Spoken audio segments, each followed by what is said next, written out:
William Morrow and HarperAudio present The Talented Miss Farwell, a novel by Emily Gray Tedrowe, performed by Allyson Ryan.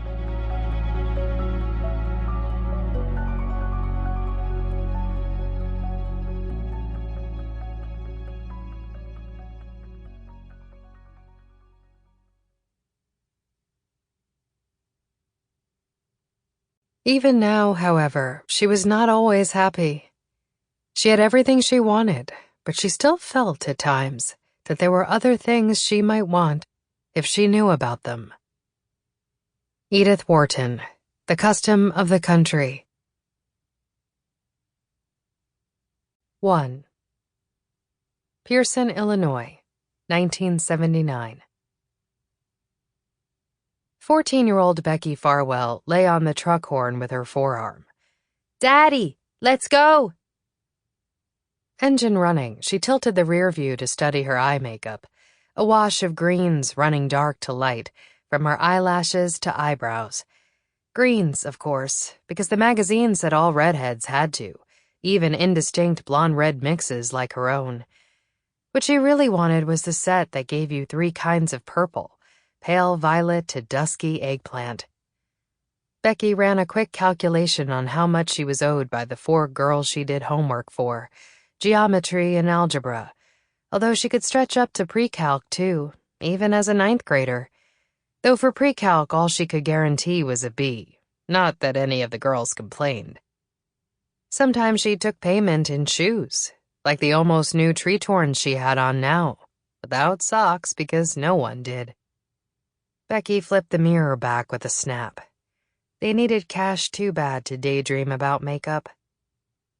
Getting squeezed at all ends. One of her father's sayings that didn't make sense but sure as hell got across how bad it was that spring. After another minute, she jumped down from the truck and went inside. Even though it was one of the first nice days in March, the front rooms of their farmhouse were dark and stuffy, closed in. Becky pushed up a window and propped it open with a can of beans. This morning, cereal bowls were tumbled milky white in the sink, and a thin, sticky layer of grease and dust filmed everything. But Becky had no time to wipe it up. In the family room, one patch of carpet stood out darker and new. Last week, her father had pawned the TV set, all her mother's jewelry. He thought all. Becky had hidden a few bits. And the blender. He wouldn't tell her how much he'd gotten. It's only temporary, but the crumpled receipt she'd found proved it was less than $100. "Daddy?" she called, from the bottom of the stairs. Then ran up lightly, bracelets jingling. Have you not even showered?" For there he was, her bear-like father, curled on his side in bed. His silver hair mashed down low over his forehead, perspiration speckling his nose. Stomach flu, but there was no time for it. A buyer was driving in from Rockford, and her father was supposed to meet him at noon. "You said just turn on the engine. Daddy, it's all ready." He groaned and threw a hand over his eyes. "Show him the drills. The light track air seeder, make sure he sees that one. And the spreaders. Even if he says he don't." "I can't." Becky looked wildly around the room. "How am I supposed to—" "Tell him not the Massies, or any John Deere. You can walk him back by the 2 Vicons, he'll want those, but say no. Just drills, that's our deal. Give me an hour, most. I just need to— Oh, God." He bolted from bed to bathroom, old terry cloth robe flying, and Becky fled before she could hear anything.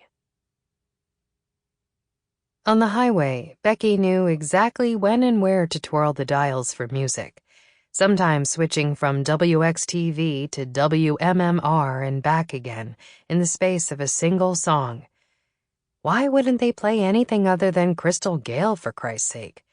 Or Kenny Rogers? She kept both hands tight on the wheel and eyes locked on the road lines, never went a fraction over 45 miles per hour. Not that there— Sample complete. Ready to continue?